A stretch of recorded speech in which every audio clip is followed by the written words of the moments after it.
À l'instant, de puissantes explosions retentissent à nouveau dans tout le Moyen-Orient. Et il est déjà évident que la guerre des États-Unis et d'Israël contre l'Iran est de retour dans sa phase active. Il est clair aussi que les négociations ont définitivement échoué.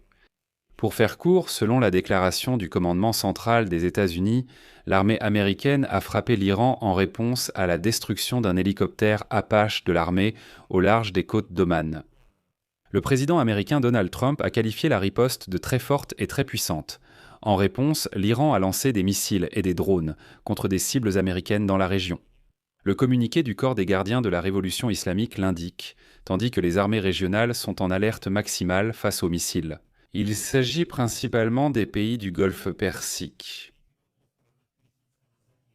Selon l'agence de presse semi-officielle iranienne MER, des habitants locaux ont entendu plusieurs explosions dans la ville côtière de Sirik.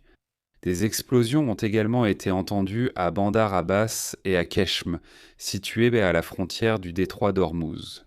De plus, 2 responsables américains ont déjà officiellement déclaré aujourd'hui qu'un hélicoptère américain avait été abattu par un drone iranien, tandis qu'une autre source a indiqué que l'hélicoptère avait été détruit par un drone. Abattu par un drone iranien, tandis qu'une autre source a indiqué qu'il s'agissait d'un drone.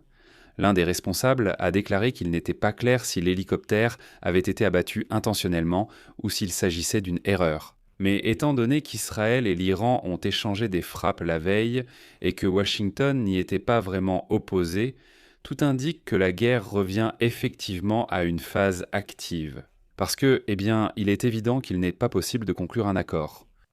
Je m'appelle Alexei Pitchi, pêcheur. Discutons ensemble en détail de tout ce qui se passe au Moyen-Orient. Mais avant de commencer, je vous demande traditionnellement de vous abonner à la chaîne, de liker cette vidéo et de laisser un commentaire. Je vous en serai très reconnaissant. Alors, je vais commencer par un petit détour et noter que lundi soir, un hélicoptère américain a été abattu au-dessus du détroit d'Ormuz, au large des côtes d'Oman. C'était un hélicoptère Apache. C'est le premier hélicoptère de ce type abattu dans cette guerre. Longtemps, il était resté incertain s'il s'agissait d'un tir intentionnel ou d'une défaillance technique. Mais plus tard, près d'une journée après, un message de Donald Trump est apparu, affirmant que c'est bien l'Iran qui a abattu l'hélicoptère américain. Et c'est là que je vais commencer. Je commence par la déclaration du ministre des Affaires étrangères iranien, Abbas Araghchi, qui, après l'annonce de Donald Trump selon laquelle c'est l'Iran qui a abattu l'hélicoptère américain, a soudainement appelé les forces américaines à quitter le détroit d'Ormuz. Sinon, ils seront constamment en danger, laissant entendre que l'Apache n'était ni le premier ni le dernier. Voici la citation suivante. Les forces étrangères présentes près de notre territoire sont constamment exposées au risque en raison de leurs propres erreurs humaines, d'incidents accidentels ou d'une attaque potentielle en se retrouvant sous des tirs croisés. Se retrouver sous des tirs croisés. Pour réduire le risque, la meilleure solution est le retrait rapide des troupes étrangères d'un environnement qui ne sera jamais favorable à une présence hostile. De plus, Abbas Araghchi a ajouté que, bien que Téhéran préfère le langage de la diplomatie, comme l'ont montré au monde nos courageux soldats, nous savons aussi parler d'autres langages. De plus, le ministre des Affaires étrangères de l'Iran a déclaré dans la journée que le détroit d'Ormuz n'est pas considéré comme des eaux internationales, mais qu'il se trouve sur le territoire de l'Iran et d'Oman. Et il a juré que les militaires iraniens sont en état d'alerte permanente face à toute violation de l'espace aérien ou des eaux territoriales de l'Iran. Je tiens à souligner ici que c'est précisément l'hélicoptère américain Apache qui effectuait une mission de blocus de l'Iran dans le détroit d'Ormuz. Et la veille, ces hélicoptères ont été utilisés pour frapper des vedettes iraniennes qui tentèrent de continuer à bloquer le détroit d'Ormuz. Et juste après cette déclaration, les premiers signes sont déjà apparus indiquant que, d'une minute à l'autre, les Américains allaient commencer à attaquer. D'abord, le président américain Donald Trump a déclaré que les États-Unis réagiraient à la destruction de l'hélicoptère Apache. Et deuxièmement, il y a eu une déclaration du vice-président américain J.D. Vance, qui a déclaré que l'administration du président américain est très proche de conclure un accord avec l'Iran, mais à quel point elle en est proche, seul le temps le dira. Je vais maintenant vous citer une phrase très étrange de J.D. Vance. Écoutez, je pense que l'accord pourrait être conclu la semaine prochaine, mais il pourrait aussi être conclu dans quelques mois. En ce moment, je sens que nous sommes en mesure de conclure un accord bénéfique pour l'économie des États-Unis qui résoudra réellement le problème du programme nucléaire iranien. Pas seulement maintenant, pas seulement tant que Donald Trump est président, mais aussi à long terme, afin que mes enfants, une fois adultes, puissent dire que l'Iran n'aura pas d'armes nucléaires. C'est l'objectif de cette politique et je pense que nous sommes proches de l'atteindre. Il reste du travail et nous allons continuer. Vous dites que ce sera très bientôt. Dans combien de temps un accord pourrait-il être conclu avant les élections de mi-mandat? Oui, nous en saurons plus avant les élections de mi-mandat. Un accord pourrait être conclu la semaine prochaine, mais cela peut aussi prendre quelques mois. Les Iraniens manipulent-ils le président Trump selon vous? Non, je ne pense pas. Je le répète, leur système met longtemps à parvenir à un accord. On me demande sans cesse, faites-vous confiance aux Iraniens? Le président répond à cela, je ne fais confiance à personne, je ne fais confiance à personne, je ne fais confiance qu'à ma capacité à négocier. J'ai confiance dans la capacité de notre administration à négocier et j'ai confiance dans les mesures de contrôle que nous allons mettre en place. Et littéralement 1 heure après cette déclaration en direct de J.J. Vance, le commandement central des États-Unis a annoncé qu'il lançait une vague de frappes contre l'Iran. Selon le communiqué, les frappes ont commencé à 17h00 heure de l'Est et constituent une réponse à l'abattage hier d'un hélicoptère Apache de l'armée américaine au large des côtes d'Oman. Le commandement a qualifié les attaques de frappe en légitime défense. Un porte-parole américain a indiqué que ces frappes visaient à servir d'avertissement. Vers l'Iran, les États-Unis estiment qu'elles n'entraveront pas les négociations pour mettre fin à la guerre. Au commandement central, elles ont été qualifiées de réponses proportionnées à l'agression iranienne injustifiée. En outre, il est rapporté que les frappes initiales ont visé les systèmes de défense aérienne iraniens et les stations radars dans la région du détroit d'Armout. De plus, d'autres frappes sont attendues.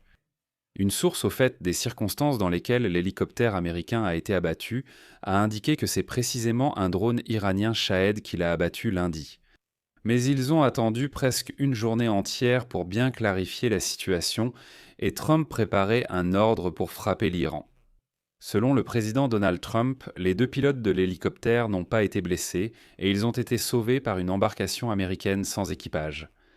Les hélicoptères d'attaque Apache utilisés par les États-Unis et d'autres pays participants comme les Émirats arabes unis et l'Arabie saoudite sont équipés d'un canon automatique de 30 mm et de roquettes relativement peu coûteuses, ce qui en a fait un moyen précieux et rentable de défense contre les drones iraniens pendant ce conflit. Un peu plus tard, l'agence de presse iranienne Mehr a rapporté qu'une série d'explosions avait effectivement été entendues. En particulier, des explosions ont été entendues à Bandar Abbas et sur l'île de Keshm, qui sont situées dans le détroit d'Ormuz. Le président des États-Unis, Donald Trump, a affirmé que la réponse américaine à l'hélicoptère abattu par l'Iran avait été très forte. Citation : « Je pense qu'il est très important de répondre. Ils ont abattu l'hélicoptère et nous sommes en train de répondre en ce moment. C'est une réponse à ce qu'ils ont fait à notre hélicoptère la nuit dernière. Et je pense que la réponse doit être très forte et très puissante, et c'est exactement ce qu'elle est. » Et juste après cela, l'Iran a déclaré qu'il ne laisserait aucune attaque sans réponse. Et tout de suite, l'Iran a lancé des missiles et des drones sur des cibles américaines dans la région. C'est ce qu'a rapporté le Corps des gardiens de la Révolution islamique. Déclaration faite après que les États-Unis ont annoncé des frappes de représailles contre l'Iran suite à la destruction de l'hélicoptère américain. Et il a effectivement été confirmé que des explosions ont été entendues dans les villes iraniennes de Sirik et Minab, ainsi que sur l'île de Keshm. Le gouverneur de Minab a précisé dans un message ultérieur que, je cite, « Aucun rapport d'attaque contre la ville elle-même n'a été reçu ». Les bruits d'explosions entendus dans la ville, située à l'intérieur du pays, provenaient de la zone côtière bordant le détroit d'Ormuz, et non du district même de Minab. Cela signifie qu'il s'agissait d'un écho sonore. Les frappes visaient tout de même la zone côtière. Ah, voilà. Ensuite, le ministre des Affaires étrangères iranien, Abbas Araghchi, a déclaré qu'aucune attaque des États-Unis ne resterait sans réponse. Et je vais maintenant citer ses propos. Malgré leur défaite sur le champ de bataille, les États-Unis ont décidé de mettre à l'épreuve leur détermination. Nos puissantes forces armées ne laisseront sans réponse aucune attaque ni aucune menace. Si vous voulez être en sécurité, quittez notre région.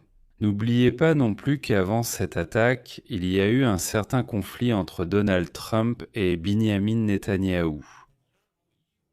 Et aujourd'hui, le Premier ministre d'Israël a déclaré dans une interview au Jérusalem Post qu'Israël pourrait se retrouver dans une situation où il devra affronter l'Iran seul, sans le soutien des États-Unis.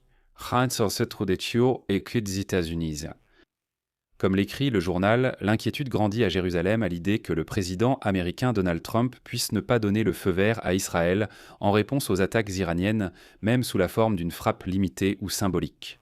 Il se peut que nous devions mener une frappe sans le soutien américain, malgré tous les coûts que cela implique, a déclaré Netanyahou. Selon lui, Jérusalem ne souhaite pas en arriver là, mais sait pouvoir prendre une telle mesure. Bof. Je rappelle ici que lors d'une conversation téléphonique entre le Premier ministre israélien et le président américain Donald Trump, ce dernier n'a pas directement rejeté la riposte d'Israël aux attaques iraniennes, mais a laissé entendre qu'il souhaitait une réaction mesurée. Et à ce moment-là, Trump a également déclaré à Netanyahou que Washington était proche d'un accord avec Téhéran concernant un accord de paix. Cependant, le même soir, Tsahal a frappé plusieurs cibles iraniennes, y compris des systèmes radars, des batteries antiaériennes, des installations de production d'armes et une usine pétrochimique. C'était la réponse de Jérusalem aux tirs de roquettes depuis le nord d'Israël, ce qui est devenu un autre obstacle sur la voie d'un accord de paix entre les États-Unis et Téhéran. Mais il est important de noter ici qu'il est rapporté que l'armée israélienne aurait prétendument planifié une attaque beaucoup plus puissante contre l'Iran, impliquant environ 50 avions. Après l'échange entre Trump et Netanyahou, l'opération a été réduite. L'approbation par Trump de la frappe israélienne devait avoir lieu lors de la conversation entre les deux dirigeants, lorsque le président américain a déclaré que Téhéran avait envoyé un message de cessez-le-feu. C'est alors que Trump a clairement exprimé son désaccord avec une attaque israélienne de grande envergure, ce qui a finalement conduit à l'annulation de cette opération d'envergure. En Israël, on s'inquiète maintenant du fait que, étant donné la volonté de Trump de parvenir à un accord diplomatique, il pourrait s'opposer même à une frappe symbolique la prochaine fois qu'une escalade des tensions commencera. Mais lorsque l'hélicoptère Apache américain a été attaqué, Trump a lui-même choisi de riposter par la force et non par la voie diplomatique. Pour l'instant, je laisse ça en suspens, il faut attendre le matin pour voir ce qui se passera. Pour l'instant, les déclarations sont assez hostiles et il est évident que l'Iran va continuer à essayer d'attaquer. Les pays du Golfe Persique sont actuellement sous une grande tension et déclarent avoir mis leurs forces armées en état d'alerte, car on ne sait pas à quoi s'attendre de la part de l'Iran. En général, je vais m'arrêter là. Donnez votre avis et vos conclusions dans les commentaires sous cette vidéo, abonnez-vous à la chaîne, activez la cloche et n'oubliez pas de mettre un like. C'est tout pour aujourd'hui, prenez soin de vous, à bientôt à tous.